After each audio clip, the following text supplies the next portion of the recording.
Good afternoon, ladies and gentlemen, Your Excellencies, dear colleagues.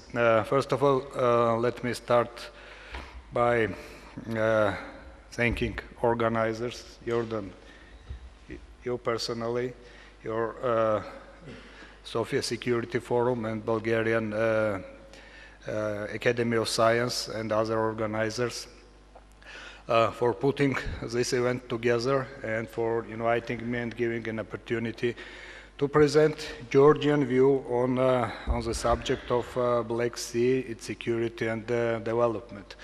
Honestly speaking, it was for a while that I have not participated in any event dedicated to Black Sea subject. And before coming to Sofia, I went through my old papers that were accumulated in my computer throughout recent years. And I found out that back in 2006, 2007, I was quite actively involved in Black Sea business as a political director at MFA. In that period, a lot of events like this, conferences, seminars, roundtable discussions were devoted to the Black Sea securities development, were organized by different agencies, governmental agencies, as well as NGOs and think tanks regionally and Europe-wide. New ideas and approaches, as well regional formats were generated, just to mention few of them, like Black Sea Forum initiative of Romanian President, Black Sea Synergy, EU Communication, Community of Democratic Choice, Baltic and Georgian Endeavor, Black Sea, Euro-region, and many, many others. And it's not surprising, it was a time when this country, Bulgaria and Romania, concluded their democratic transition and joined NATO and EU structures. It's a time when Turkey's negotiations with European Union were on track, and after Rose and Orange revolutions, reformers came into power in Georgia and Ukraine respectively, and conducted sweeping reforms in many spheres. And while digging in my papers, I found a phrase in my old speech, and now I'm quoting myself: all these developments are changing the face of the region. The changes I have already mentioned above. They are having positive effect on our security and stability, and they foretell a bright future for the Black Sea. Well, it was a time of high new opportunities for the region. Unfortunately, this enthusiasm faded quite soon, and as of today, these achievements are in a serious danger.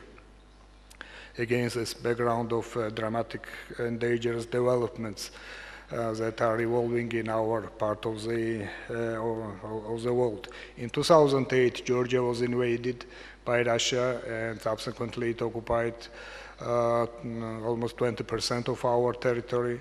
6 years later, Russia went on Ukraine, has stolen Crimea, meddles in Ukraine's southeast, and is not likely to stop there.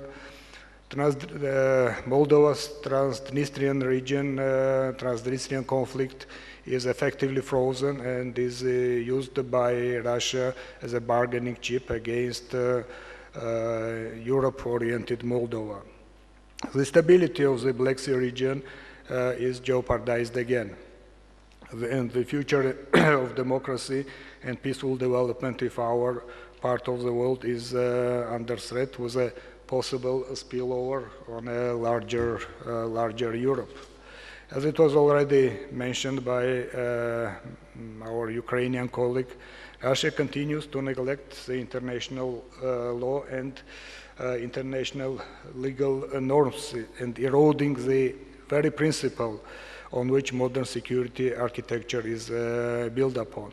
It seems that all those achievements of previous century, of last quarter of 20th century, starting from the 10th Helsinki process, end of the Cold War, democratic transition of Eastern European countries, first post-Cold War NATO enlargement, all this did not mean the end of all wars.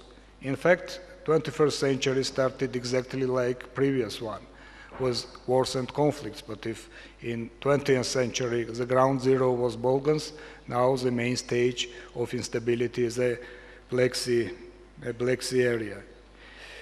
And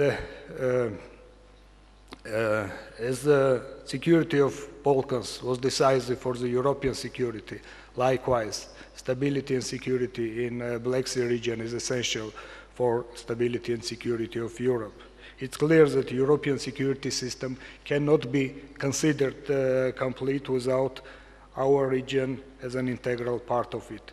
Without stable, safe, democratic and prosperous Black Sea, I doubt that there will be lasting peace in Europe. Our region is important in many terms. One is Europe's energy security. We can contribute to here, and it seems that due to some geopolitical circumstances, this potential of our region is still greatly underused. The indivisibility of concept of security together with the nature of new challenges and their scope requires joint efforts of all democratic forces to contribute to the common goal of global stability. There is no single state or organization concerned that can cope with modern time challenges. And Black Sea is a European sea. Black Sea borders the European Union, and thus far promotion of democracy, stability and rule of law in our region is an evident must. The democratic, stable and effective governments together with a flourishing civil society are essential for achieving peace and security in our region. And here a role comes for the European Union as a primary promoter of democracy and good governance. Fortunately, not all countries in our region fall under Russian pressure, intimidation. My country, Ukraine, Moldova are still on EU track, and we need active support from Brussels.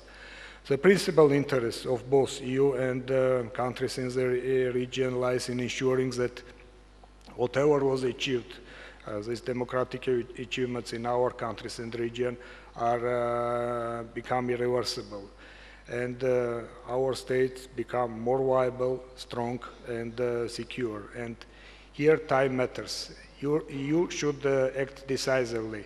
And again, I am quite encouraged and it seems that Brussels has realized that when it comes to our region, time really matters, and signing of association agreement with deep and comprehensive free trade area with Georgia proceeded in unprecedented for EU speedy manner, and we hope that the ratification process will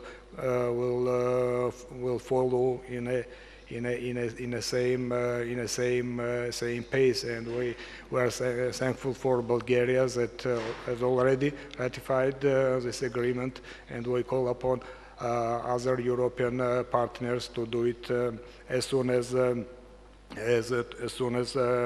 practicable.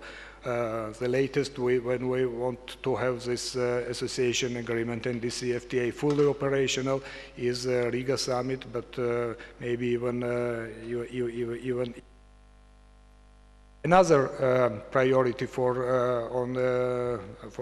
Georgia vis-à-vis EU is visa liberalization negotiations. We just a few days ago legally concluded the first phase, which was a legal phase, and officially started the second phase, implementation phase. Why I say legally? Because in fact we are already implementing certain elements of second phase already from early summer, but officially we started it just recently, and we hope to finalize this visa liberalization negotiations again by Riga summit. And if everything goes smoothly, it will be a very encouraging message for pro-European Georgian society, and not only for Georgians, but it will be a very good message for people living on other side of occupied territories. And the third priority for Georgia with the EU is a European perspective. We know that it's quite difficult. It's quite difficult to achieve, to get a European perspective for Georgia by Riga summit, but we will spare no diplomatic effort and will do our utmost to get it, because this was the main and most powerful tool and incentive that proved its effectiveness in Balkans, and an instrument that ensured the inevitability and finality of democratic transformation of that volatile part of Europe. Okay, but there will be no democracy and prosperity without physical security, and here role comes for NATO as well. So how could NATO contribute? First of all, NATO's doors should stay open for those countries who opt for membership, those who share principles and are ready and willing and able to contribute to collective security. Some skeptics think that it's not a good time. It's not a good time for NATO's eastward enlargement, but this door, as I have already mentioned, should stay open, and this prospect should be given to willing partners. It's exactly the same instrument in hands of NATO as the European perspective is in hands of the European Union. And it is important to realize that the crisis in Europe, which is happening now, is not a result of the expansion of NATO or EU, but rather it's a consequence of the failure to fulfill the promise of Europe whole and free. And in this regard, we welcome relevant decisions of Wiles summit. Meanwhile, taking into account current challenges, it is important to come up with new for NATO, to come up with new creative approaches to ensure peace and stability in the vicinity of NATO borders. Alliance should refocus its attention to the threats existing in our region. Yes, there are a lot of trouble spots worldwide, but I think Black Sea security is no less important than security in Afghanistan, and in geographical terms we are much closer to Europe.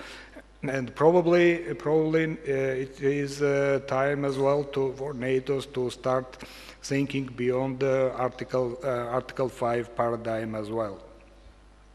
The Wiles summit communique stressed that Russia's actions vis-à-vis the countries of the region, Ukraine, Georgia, and Moldova, threaten the rules-based international order, challenge Euroatlantic security, I'm quoting from the communique, and may potentially have long-term effect on stability in the Black Sea region, which remains an important component of Euro-Atlantic security.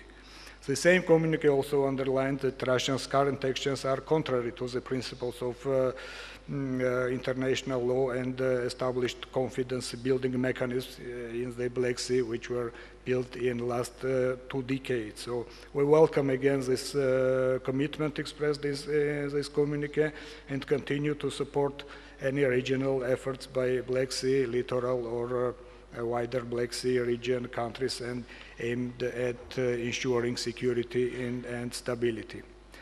Well, one is clear, NATO should act assertively and proactively, guided by a strategic vision of ensuring Europe whole and free. Only such an approach will allow for reversal of very negative tendencies that are upholding in our part of the world and will have spillover effect on a larger Europe. And despite so many challenges, I think there is still room also for further promotion of regional security and cross-border regional cooperation and cross-border cooperation by Black Sea countries. And here again, role comes for the EU. And finally, to sum up, what is needed on the part of so-called Western Club is a coherent policy and vision, strategic vision towards our region, and hence the strategy to counter the challenges that Russia's militarist behavior poses to the security of Europe and the Euro-Atlantic space. To put it bluntly, Russia knows quite well what it wants in our region and has political will to pursue its aims, whereas Europe does not have, well, at least we don't see that Europe has either such vision or will. The only actor that, the only power that acts is Russia. Russia is acting, is making, as I call it, new realities, and then is inviting West to negotiate on the basis of these new realities, and that's why the West is always in defensive. But fortunately, we saw the precedent in the past when West had political will in regard to the Balkans, and once it was in place, NATO, the European Union, and the United States joined forces, and it took less than 2 decades to pacify the region. Well, I'm not saying that business is accomplished in Balkans, as we heard from previous panel. There are still some challenges, but definitely it's more stable and more peaceful than it was for centuries. The same vision and same approach is needed also for Black Sea region. And too much is on stake, and there is no time for further procrastination. Thank you very much.